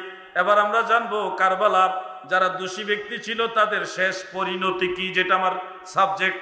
শেষ পরিণতির মধ্যে ইবনে জিয়াদের এক পরিণতি হয়েছে, শিমরের আরেক পরিণতি হয়েছে, ইয়াজিদের আরেক ধরনের পরিণতি হয়েছে। তারিখের বেশ কয়েকটা কিতাবের মধ্যে ইয়াজিদের শেষ পরিণতি সম্পর্কে আমি দেখেছি। ইমাম ইবনু জারির আত-তাবারি রহমাতুল্লাহ আলাইহি তারিখে তাবারির মধ্যে, ইমাম ইবনুল আসির রহমাতুল্লাহ আলাইহি তিনার আল কামিলের মধ্যে উল্লেখ করেছেন, ফিত তারিখ, আল কামিল ফিত তারিখ, সেখানের মধ্যে উল্লেখ করেছেন। আর ইমাম জালালউদ্দিন সুয়ুতি রহমাতুল্লাহ আলাইহির তারিখুল খোলাফার মধ্যে এই ব্যাপারে সামান্য টাচ দেওয়া হয়েছে। আরো বহু কিতাব উল্লেখ, ইয়াজিদ তার মৃত্যুর যে ঘটনা, অনেকগুলি ঘটনা এই ব্যাপারে বর্ণিত হয়েছে। একটা মশহুর ঘটনা আপনাদেরকে শোনাই। কারবালার ঘটনার পরপর ইয়াজিদ মদিনা মুনাওয়ারায় আক্রমণ করাইছিল। ইয়াজিদ বাহিনী দিয়া মদিনা শরীফ আক্রমণ করাইয়া হাজার হাজার সাহাবীদেরকে শহীদ করেছে। একজন দুইজন না রে, কোন কোন বর্ণনায় পাওয়া যায় 10,000-এর মতো সাহাবীদেরকে শহীদ করে দিয়েছে। 3,000-এর মতো সাহাবী পরিবারের সদস্য নারীদের ইজ্জত নষ্ট করেছে। নাউজুবিল্লাহ। আল্লাহর হাবিব আমার দয়াল নবীর সাহাবী যারা ছিল, মদিনার অলিয়ে গলিয়ে রাস্তায় যেখানে পেয়েছে, ঘরে বাহিরে যাকে যেখানে পেয়েছে, ইয়াজিদের নির্দেশে ইয়াজিদ বাহিনীরা তাদেরকে সেখানেই শহীদ করে দিয়েছে। এর মধ্যে একজন বয়োজ্যেষ্ঠ বৃদ্ধ সাহাবী ছিল, ওনার নাম হলো হযরত আবু সাঈদ খুদরি রাদিয়াল্লাহু আনহু। উনি ছিলেন খুব বেশি বয়স্ক, বয়সের ভারে উনি কুজু হয়ে গেছেন, পিঠ বাঁকা হয়ে গেছে। ইয়াজিদের সৈন্যরা যখন মদিনা মুনাওয়ারায় রওজা মুবারকের কাছাকাছি চলে গেছে, তখন আবু সাঈদ খুদরি তিনি বয়স্ক এবং কুজু, পিঠ বাঁকা অবস্থায় তরবারি হাতে নিয়ে ইয়াজিদের সৈন্যদের সামনে যায় উনি দাঁড়াইলেন। বয়স্ক মানুষ, চুল দাড়ি সবই পেকে গেছে, বাঁকা হয়ে গেছে, তরবারি হাতে নিয়ে এতগুলি সৈন্যের সামনে দাঁড়ায়া আবু সাঈদ খুদরি বলে, তোমরা কারা গো? কেন মদিনায় আক্রমণ করেছো? আমি আবু সাঈদ খুদরি তোমাদেরকে বলছি এখান থেকে পিছু হটো, আর না হয় আমি আবু সাঈদ খুদরি আল্লাহর হাবিবের সাহাবী, আমার সাথে মোকাবেলা করো, আমার সাথে যুদ্ধ করো। উনি বয়স্ক মানুষ, বৃদ্ধ মানুষ, সোজা হয়ে দাঁড়াইতে পারে না। তরবারি নিয়ে ইয়াজিদের বাহিনীর সামনে যখন কাঁপতেছে, শরীর কাঁপে, হাত কাঁপে, তরবারি কাঁপতেছে, কিন্তু কণ্ঠের মধ্যে কোনো কাঁপাকাঁপি নাই। বীরের মতো আওয়াজ দিয়ে বলে, আমি আবু সাঈদ খুদরির সাথে লড়াই করো, আমার নবীর শহরে তোমরা আক্রমণ করেছে কেন? আবু সাঈদ খুদরির এই দৃশ্য দেখে ইয়াজিদ বাহিনীর ভয়ে মনের ভিতরে ভয়ে প্রকম্পিত হয়ে গেল, ভীত সন্ত্রস্ত হয়ে গেল। তারা চিন্তা করলো আমরা যেটা করছি ঠিক না, চলো আমরা পিছন দিকে যাই। তখন ইয়াজিদের বাহিনীরা আক্রমণ থেকে পিছু হটেছে। শোনো হে ভাই আমার, ইয়াজিদ এখানে ক্ষান্ত হয় না, ইয়াজিদ বাহিনীরা এখান থেকে চলে গেল। আরো অনেক কথা আছে, আমি শর্ট করে দিলাম। মদিনার মসজিদে নববীর মধ্যে এই ইয়াজিদের বাহিনীরা উট, ঘোড়া, ওই যে যুদ্ধে গিয়েছে ঘোড়া, উট, এগুলি বেঁধে রাখার জায়গা নির্বাচন করেছে মসজিদে নববী, যেই জায়গায় আমার দয়াল নবী নামাজ পড়তেন। রিয়াজুল জান্নাহ বলেন না আপনারা, এই জায়গায় ইয়াজিদের দলেরা উট আর গাধা, ঘোড়া এগুলি বাঁধছে পেশাব পায়খানা করার জন্য। বলেন কোন মুসলমান এই কাজ করতে পারে? যেখানে হাজী সাহেবরা 2 রাকাত নামাজ পড়ার জন্য লড়াই করে, ইমানি লড়াই করে, নিজেকে সৌভাগ্যবান মনে করে ওখানে 2 রাকাত নামাজ পড়তে পারলে, আর সেই জায়গায় ইয়াজিদের বাহিনীরা ঘোড়া, উট, গাধা এগুলি বেঁধেছে পেশাব পায়খানা করার জন্য। নাউজুবিল্লাহ বলে। এরপরে ইয়াজিদ এখানে ক্ষান্ত হয় নাই, তার বাহিনী পাঠাইছে মক্কা মুকাররমায় আক্রমণ করার জন্য। তৎকালীন সময়ে মক্কা শরীফের মূল দায়িত্ব ছিল হযরতে আব্দুল্লাহ ইবনে জুবাইর রাদিয়াল্লাহু আনহু। তিনি ওনার যারা সাথী সঙ্গী ছিল সবাইকে নিয়ে যতটুকু সম্ভব প্রতিরোধ করেছে, কিন্তু এত বড় বিশাল বাহিনীকে এ অল্প মানুষ দিয়ে, সামান্য তরবারি দিয়ে তো ঠেকানো যায় না। তখন ওনারা সবাই কাবা ঘরের ভিতরে আশ্রয় নিলেন। কিন্তু ইয়াজিদের বাহিনীরা কাবা ঘরের বাহির থেকে পাথর আর বারুদ আরো অন্যান্য জিনিস মিক্স করে দূর থেকে এইভাবে বোম্বিং করেছে। স্প্রিং সিস্টেম কি বলে এগুলাকে, আপনার আমি তো নামও জানি না, যে দূর থেকে ট্যাঙ্ক সিস্টেম, যে হ্যাঁ, তো এই জিনিস কামান, আমাদের দেশে এটাকে বলা হয় কামান। এই ধরনের কামান দিয়ে তারপরে পাথর, অগ্নিস্ফুলিঙ্গ নিক্ষেপ করেছে। এগুলি গিয়ে কাবা ঘরের উপরে আঘাত করে কাবা ঘর প্রায় ভেঙে গেছিল এবং আগুনের স্পর্শ লেগে কাবার গিলাপও পড়েছে। ওইখানে ইব্রাহিম আলাইহিস সালাম যখন হযরতে ইসমাইল জাবিহুল্লাহ আলাইহিস সালামকে কুরবানি করেন, তখন জান্নাত থেকে যে পশুটা আল্লাহ তাআলা রিপ্রেজেন্ট করেছিলেন, ইসমাইল আলাইহিস সালামকে সরাই ওখানে দিয়েছিলেন ফেরেশতা জিবরিলের মাধ্যমে, ওই পশুর মাথাটা কাবা ঘরের মধ্যে টানানো ছিল। শিংওয়ালা মাথা, সেটা পর্যন্ত ইয়াজিদ আগুন দিয়ে পুড়াই দিয়েছে। এই কাবা ঘরে যখন আক্রমণ হয়েছে যে সময়, ওই সময় ইয়াজিদ মারা যাওয়ার খবর আসছে। তখন ইয়াজিদ মারা গেছে খবর পাইয়া তারা আক্রমণ বন্ধ করছে।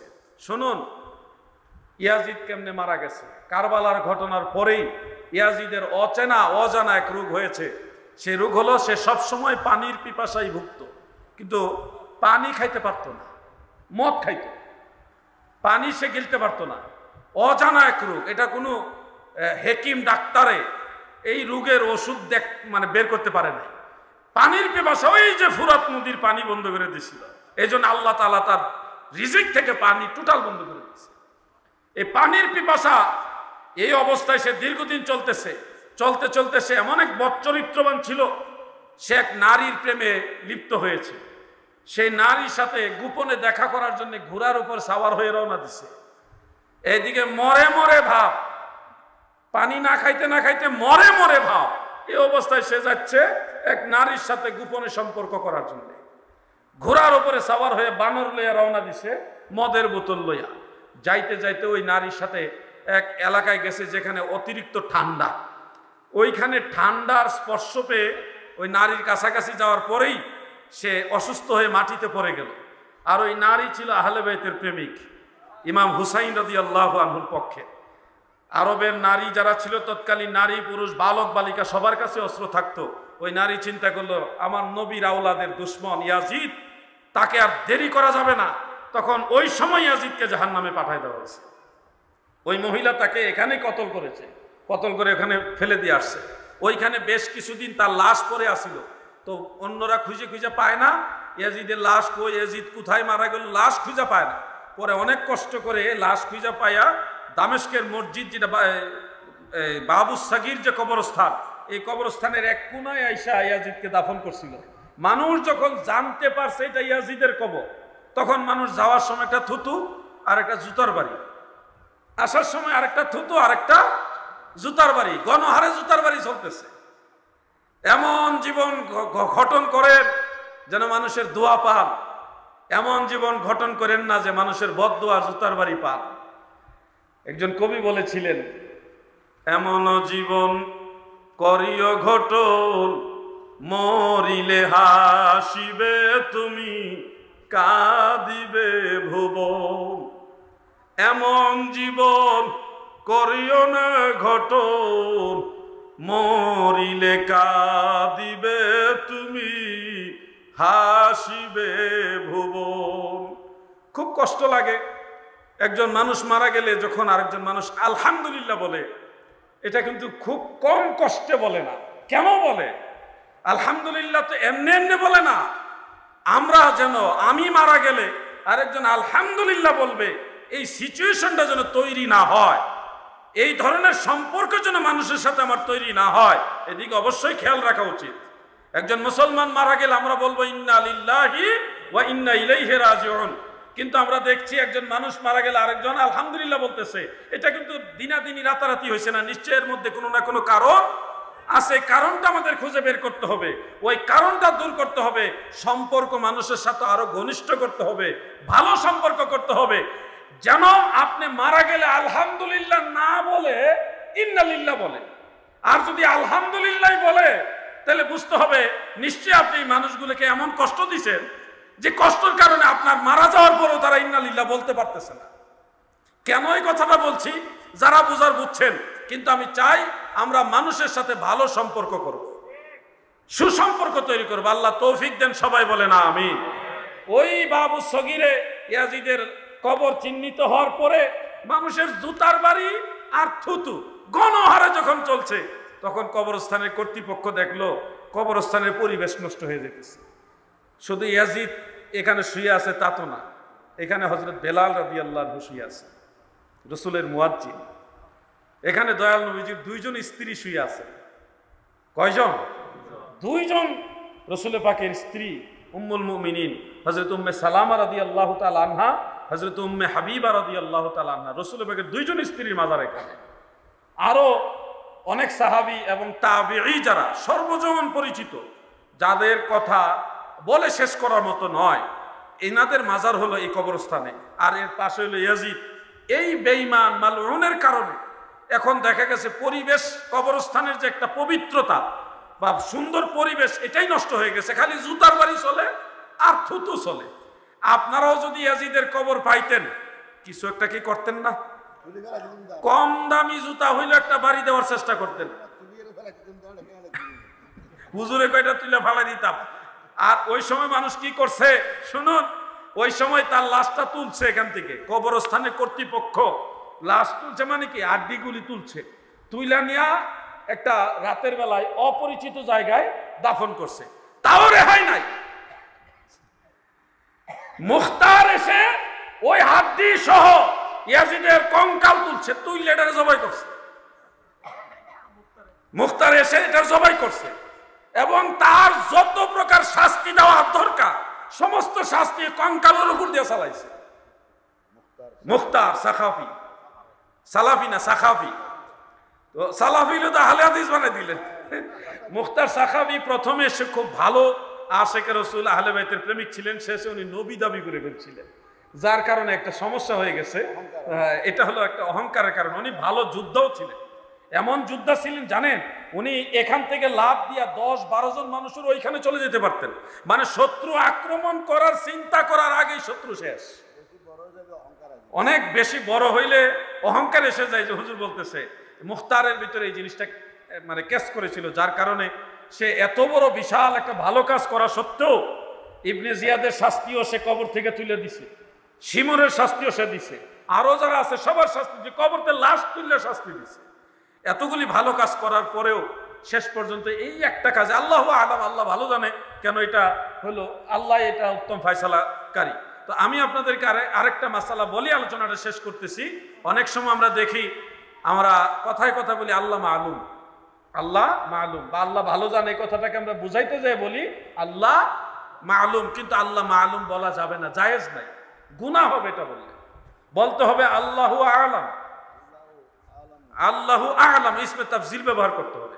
মা'লুম এটা ইসমে মাফউল, সামিআ ইয়াসমাউ এর গর্দানে মাসমউনের ওজনে হলো মা'লুম, মানে মা'লুম শব্দের অর্থ হলো অন্য কারো মাধ্যমে আল্লাহ জানে, কারো মাধ্যমে জানে, নিজে নিজে জানে না, কারো মাধ্যমে জানে। হ্যাঁ, এটাও না বুঝে বলে অনেকে বলেন, এই জন্য বুঝাই, আমরা তো আজকে বোঝার চেষ্টা করতেছি। আল্লাহ কারো মাধ্যমে জানে এরকম চিন্তাই করা যাবে না, বরং সমস্ত জ্ঞানের মালিক আমার। বলেন সমস্ত জ্ঞানের মালিক কে? আল্লাহ। এই জন্য আল্লাহর ক্ষেত্রে আমরা বলবো আল্লাহ আলাম, আল্লাহু আলাম, মানে আল্লাহ সবচেয়ে ভালো জানে, আলাম। তো সেক্ষেত্রে যদি আমরা রাসূল পাক সাল্লাল্লাহু আলাইহি সাল্লামের কথাটা আনবেন, এটা সুন্নতে সাহাবায়ে কেরাম মাঝে মধ্যে নবীজির সামনে বলতেন, যদি কোনো প্রশ্ন আসতো তখন নবীজি জিজ্ঞাসা করে বলতেন যে আল্লাহ এবং আল্লাহ রসুল ভালো জানেন, আল্লাহু ওয়া রাসূলুহু আ'লাম, আল্লাহ এবং আল্লাহ রসুলই ভালো জানেন। তো যদি কখনো আপনারা এই কথাটা বলেন, আগে বলে অভ্যাস আল্লাহ মালুম, এই কথাটা আমরা চেঞ্জ করবো ইনশাআল্লাহ। আমি চেষ্টা করেছি আলোচনা শুরু থেকে শেষ পর্যন্ত বিষয়বস্তুর সাথে সংশ্লিষ্ট রেখে আলোচনা করার, আরো অনেক কথা বলা সম্ভব হয়নি, আরো কিছু শিক্ষণীয় বিষয় মাসআলা যেগুলি আপনাদের সবার দরকার, এগুলিও বলার চেষ্টা করেছি। ধর্ম এটা একটা ধর্ম শিখার জায়গা, এটা শুধু মনোরঞ্জনের জায়গা না। আলেমদেরকে, বক্তাদেরকে বিনোদনের জন্য দাওয়াত দিবেন না প্লিজ।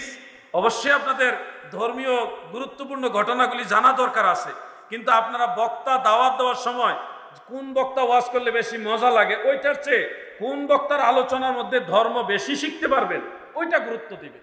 এর মাঝে তো আপনারা অনেক কিছু জানতে পারবেন, কিন্তু বিনোদন কেন্দ্রিক বক্তা দাওয়াত দিবেন না প্লিজ। আমাদের সুন্নিদের ইজ্জত একেবারেই আপনাদেরকে আমি এটা দায়ী করব, কারণ এমন বক্তা দাওয়াত দিছেন, সে গোটা ওয়াজের মধ্যে বাউল গান যা আছে সব বলে মানুষের আনন্দ দিছে, বাউল গান সব মুখস্থ তার, কিন্তু গঠনমূলক শিক্ষণীয় তেমন কিছুই তার কাছে পাওয়া যায় না। এই ধরনের বক্তাদেরকে আমি অনুরোধ করবো, আপনারা একটু আরো তাহকিক করেন, স্টাডি করেন, আপনারা সমাজকে, জাতিকে, মুসলিম মিল্লাতকে কিছু দেওয়ার চেষ্টা করেন, শুধু বাউল গান কেন্দ্রিক হওয়ার চেষ্টা করবেন না। হ্যাঁ, ইসলামী সঙ্গীত গাইবেন যেগুলি আলেমরা গাইতে পারে, মাদ্রাসার ছাত্ররা গায়, এগুলি গাইবেন, কিন্তু এমন গান গায়েন না যেগুলি আলেমরা গায় না, বাউল শিল্পীরা গায়। এই জন্য আমি এই ধরনের কিছু কথা সব মাহফিলে বলে থাকি, আপনাদেরও বললাম। বলা হয় নাকেস পীর, হ্যাঁ দাড়ি নাই, নামাজও নাই, আবার বলে নামাজ লাগে না। আমার সাথে মাওলানা ইকবাল হোসেন হুজাইফি সাহেব আছেন, উনি আমাকে বলল যে আমাদের বরিশালে একজন পীর সাহেব বের হয়েছে, উনি নামাজ পড়ে কিন্তু ওযু করে না। আর ওনাকে প্রশ্ন করা হয়েছিল যে আপনি ওযু করেন না কেন? উনি উত্তর দিয়েছে, ওযু কেন করো? আমি তো গোসল করে আসছি, একবার গোসল করছি, সারাদিন আমার আর পরিষ্কার হওয়ার দরকারই, এটাই ওযুর মানে হইল শরীর পরিষ্কার। তা আমি তো একবার গোসল করছি, আর বারবার এত ওযু করার দরকার কি? মানে পেশাব পায়খানা যে করে, হদস যে সংগঠিত হয়, এতে তার ওযু করার দরকার হয় না। মানে এগুলো ভণ্ড মার্কার এক ধরনের পীর আছে। এরপরে মাওলানা হুজাইফি ওনাকে প্রশ্ন করেছে যে আপনি নামাজের মধ্যে সূরা কেরাত পড়েন না কেন? মানে ফুলাফাইন মানুষ তো, বয়স বেশি না, দেখছে পীর সাহেব নামাজ পড়ে কেন, দেখে উনি নামাজে সূরা ফাতিহাও পড়ে না, অন্য কোনো কেরাতও বলে না, উনি খালি দুরূদ শরীফ পড়ে নামাজের ভিতরে। জিজ্ঞেস যে আপনি দুরূদ শরীফ পড়েন না, কি পড়েন? সূরা কেরাত পড়েন না কেন? তুমি বুঝবেন এটা মারফতের নামাজ। দুরূদ শরীফের আমল আমাদের অবশ্যই লাগবে, কিন্তু নামাজে সূরা কেরাত বন্ধ করে দুরূদ শরীফ যে পীর পড়ে, ও পীর হতে পারে না, এগুলি ভণ্ড। ঠিক কিনা বলে? এই ধরনের ভণ্ড যদি আপনাদের চট্টগ্রামেও থাকে, এদেরকে তালাক দেন। কামেল মুকাম্মেল পীর মুর্শিদের সহবত ধরেন, তাহলে দেখবেন তিনি দুনিয়াতে আপনাকে রাসূলের তরিকা দেখাবে, আখিরাত আল্লাহর হাবিবের শাফাআত আপনাকে পাইয়ে দিবে। নামাজের সময় নামাজের ভিতরে দুরূদ শরীফ আছে, কিন্তু পুরো নামাজে দুরূদ পড়া যাবে না।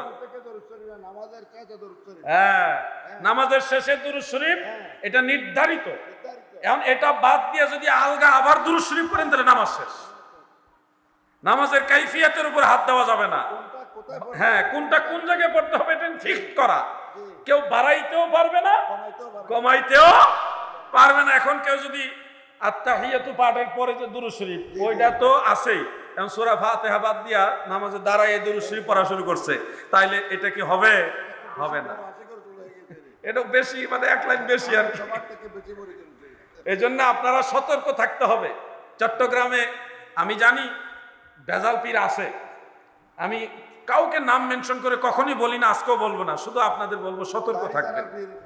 যেই পীরের দাড়ি রাখছে না, সে তো নিজেই রাসূলের তরিকা মানে না, আবার দাড়ি রাখছে স্টাইল করিয়া। আপনারা নিজেদের উপর নিবেন না। অনেকে ডিজিটাল দাড়ি আছে, ওই যে আমার ভাইয়েরও আছে, দাড়ি আছে ছোট ছোট করে রাখছে। দাড়ি রাখা হবে, কিন্তু সুন্নত আদায় হবে না, সর্বনিম্ন এক মুষ্টি। আবার আপনার আমার ফতোয়া দিয়েন না যে আপনার এক মুষ্টি হয়েছে না, আমার দাঁড়িয়ে দূর হয়েছে না, হচ্ছে না যে এমনি লম্বা আছে দাড়ি, অনেক লম্বা, এই যে এই পর্যন্ত আছে আমার লম্বা দাড়ি, কিন্তু পাতলা তো বইটে রইছে আর কি। তো এই জন্য দাড়ি রাখার সুন্নত তরিকা সর্বনিম্ন এক মুষ্টি, সর্বনিম্ন এক মুষ্টি। অনেক বক্তাও আছে হুজুর, অনেক বড় বড় বক্তা আছে, এক মুষ্টি দাড়ি নাই, নিজেই সুন্নতের আমল করে না। সে কি পীরেরও নাই, অনেক পীরেরও দাড়ি নাই, কি একটা কঠিন মুসিবতের যুগ। আরেকটা মাসালা, হুজুরের গলায় পাগড়ি আছে, পাগড়ি না হুজুর? এটা পাগড়ি। অনেক বক্তা দেখছি লাল পাগড়ি, লাল টুপি পরে।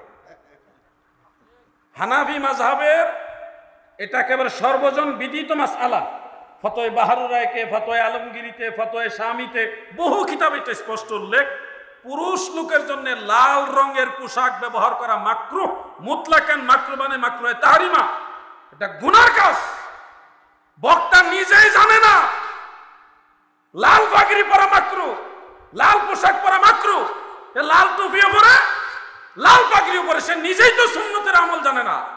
আমাদের নিজেদের আগে দিন শিখতে হবে, এরপরে মানুষকে যখন আমরা শিখাইতে যাব তখন এটা আমাদের তাসির হবে।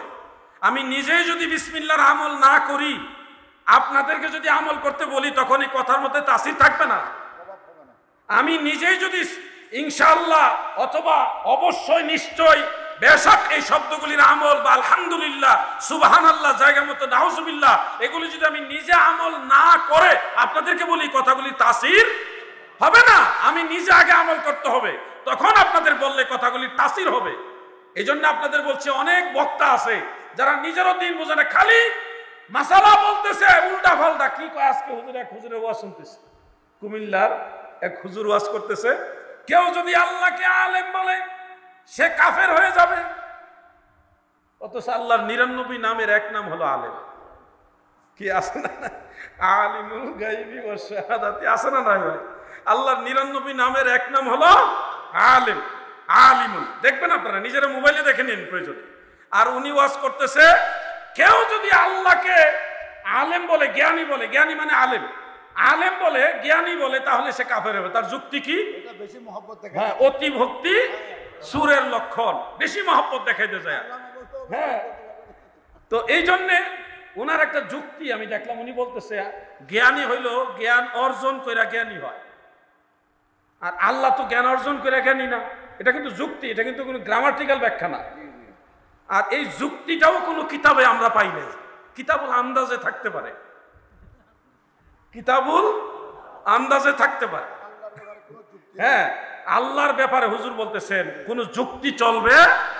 আপনি অনুমান করে আবেগ দিয়া একটা কথা বলে ফেলবেন যে আল্লাহকে জ্ঞানী বলা যাবে না। জ্ঞানী শব্দের আরবি শব্দ হলো আলিম। আলিম শব্দ, এই নামটা আল্লাহর নাম, এটা কোরআন শরীফের মধ্যে আছে। তাহলে তো আপনি কোরআনই বুঝলেন না মিয়া ভাই, আপনি বলতেছেন আল্লাহকে আলেম বা জ্ঞানী বলা যাবে না। আল্লাহ জ্ঞানী, এটা সমস্ত জ্ঞানের মালিক, ওই অর্থেই জ্ঞানী। আর আমরা যে অর্থটা নিয়ে আসতেছি যে জ্ঞান অর্জন করার মাধ্যমে জ্ঞানী হয়, এই কথাটাই তো আমরা মানে কিতাবুল আন্দাজ ছাড়া পাওয়া যাচ্ছে না। আল্লাহ তাআলা এই ধরনের ফিতনা থেকে আমাদের হেফাজত করুন। কয়দিন পরে একটা এমন ফতোয়া বাইর হয়, একজন ফতোয়া দিছে যে কইব খাসি কুরবানি দেওয়া জায়েজ, তার বউ তালাক। কি হুজুর? আরেকবার ইয়াতে আমি বলছিলাম আর কি, যে এক ধরনের জিকিরটা হলো এরকম আর কি, আমার অল্পনা বয়সের বন্ধু রে,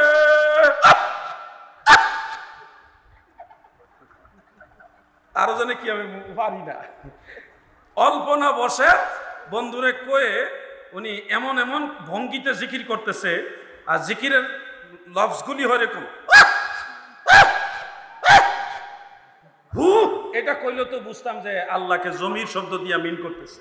হুও কয় না, আল্লাহও কয় না, রসুলও কয় না, কয় কি ফেরেশতা টেনশন করবো যে কি কইল সে, কোন ভাষা, এটা বাংলা না ইংলিশ না আরবি না উর্দু না ফার্সি। ফেরেশতার টেনশন করবো না যে কি কইল সে তো হুও কইল না, কইছে কি কি। এই জিকিরটা আমাদের কিছু কিছু এলাকার মধ্যে প্রচলন আছে, এরা কয় এটা মারফতের জিকির। এটা মারফতের জিকির না, এটা ভণ্ডামি জিকির। জিকির কালবি জিকির আছে, ওটা নিয়ম আছে, দমে দমে জিকিরের নিয়ম আছে, তাফাক্কুরের মাধ্যমে ধ্যানের মাধ্যমে জিকির আছে, ওটারও নিয়ম আছে। নফি আসবাতের জিকির আছে, নিঃশ্বাস ছাড়তে, হ্যাঁ আগের থেকে হয়ে আসতেছে পীর মাশায়েখের ক্ষেত্রে। কিন্তু কোন জিকিরে কোন পীর মাশায়েখের শিক্ষার মধ্যে এটা আছে? এই জন্য আপনারা সতর্ক হবেন। আপনাদের সতর্কতার জন্য আমরা এগুলি বলি। আমরা আল্লাহর উপর ভরসা করে দয়াল নবীর মহব্বতে বলতেছি যে শয়তান আইসাও যদি চেষ্টা করে, ইনশাআল্লাহ আমাদেরকে শয়তানের পথে নিতে পারবে না। কারণ এটা আমাদের আল্লাহর উপর বিশ্বাস, দয়াল নবীর মহব্বতের উপরে অতি একটা মহব্বত থাকার কারণে আমরা বলতে পারি শয়তান আমাদেরকে পদস্খলন করতে, মানে পথভ্রষ্ট করতে পারবে না।